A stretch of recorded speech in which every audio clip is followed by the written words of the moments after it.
উধাও মানুষের কাছ থেকে কেরোসিন, তো বলছে কেরোসিন নেই পাম্পে। তা ওনাদেরকে আমি প্রশ্ন করলাম যে পাম্পে নেই তা কোথায় পাবো? তা বলছে আমরা জানি না কোথায় পাবে। তো পাম্পওয়ালারাই বলতে পারছে না ওনারা আমাকে সাজেস্ট করলো যে এখানে ডিজেল পাওয়া যাবে। তো ডিজেলে কি কেরোসিন মানে ডিজেলে কি যে স্টোভটা কি চলবে? তো ওনারা আমাকে বললো যে না, খুব সুন্দরভাবে চলবে। তো তাই আমি নিয়ে আসলাম 5 লিটার ডিজেল।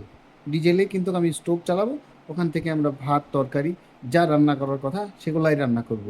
তো বন্ধুরা, আমি বলছিলাম যে কেরোসিনটা যদি আবার নতুন করে দেওয়া হয় প্রত্যেকটা বাড়িতে বাড়িতে, প্রত্যেকটা মানুষের কাছে কেরোসিন যদি অ্যাভেলেবেল থাকে, তেনারা ব্যবহার করতে কিন্তু উৎসাহ পাবে বা ব্যবহার করবে। কেরোসিনটা তো এখন আগে দিত, এখন কেন বন্ধ করে দিয়েছে সেটা কিন্তু আমি জানি না। তবে আমার যে বক্তব্য সেটা হচ্ছে যে কেরোসিন আবার নতুন করে দেওয়া হোক মানুষকে। যার ভালো লাগবে সে নিবে, না ভালো লাগলে নিবে না। যে কন্ট্রোলে দিত মানে কেরোসিন, এখন কিন্তু কন্ট্রোলে কেরোসিন দেওয়া বন্ধ করে দিয়েছে। তো কন্ট্রোলে কেরোসিন দেওয়া বন্ধ করার ফলে কি হয়েছে, মানুষ কিন্তু যে এখন যে গ্যাস পাওয়া যাচ্ছে না, গ্যাসের বিপরীতে স্টোভে কিন্তু মানুষ রান্না করতে পারতো। তো সেই জিনিসটা কিন্তু এখন কন্ট্রোলে দেয় না, বা পেট্রোল পাম্পেও তেল পাম্পে গিয়েও কিন্তু অতটা পাওয়া যায় না কেরোসিন। তো কেরোসিনটা কোথায় ব্যবহার হচ্ছে বা কি হচ্ছে, এটা কি আপনাদের মনে কোনো প্রশ্ন জাগে? আমার মনে কিন্তু প্রশ্ন জাগছে যে কেরোসিনটা আগে মানুষ সবাই ইউজ করতো, ব্যবহার করতো, এখন কিন্তু কেরোসিন কিন্তু দেখতে পাওয়া যায় না, বা কন্ট্রোলে তো দেওয়া বন্ধ করে দিয়েছে।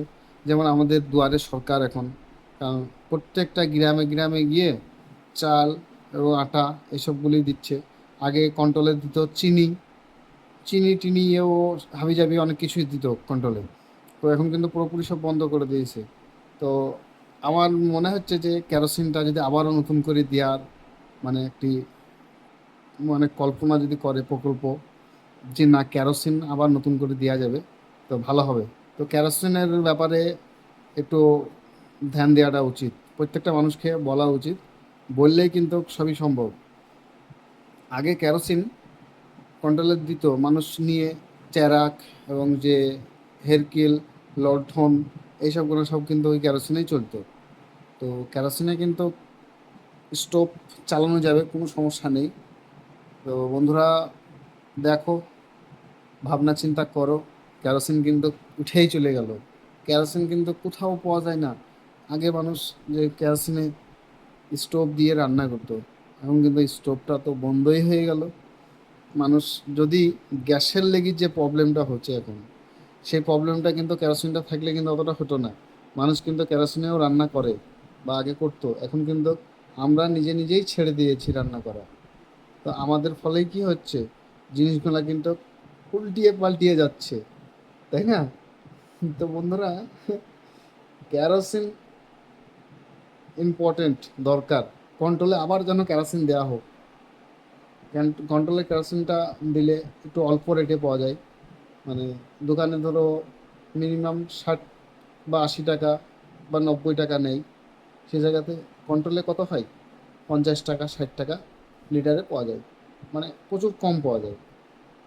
তো এই যে কেরোসিন গানার দিলে খুবই ভালো হবে। তো বন্ধুরা, কেরোসিনের সঙ্গে মানে যে আমি যে কথাটা বললাম, এটার মতামত আপনারা বলুন কেমন লাগলো, বা কেরোসিনের কথাটা শুনে কেমন মনে হচ্ছে। যে আগের আবার যে একটি পুরাতন যে একটা কথা বা পুরাতন একটি দিক, সেই দিকটা কিন্তু আমি তুলে ধরলাম।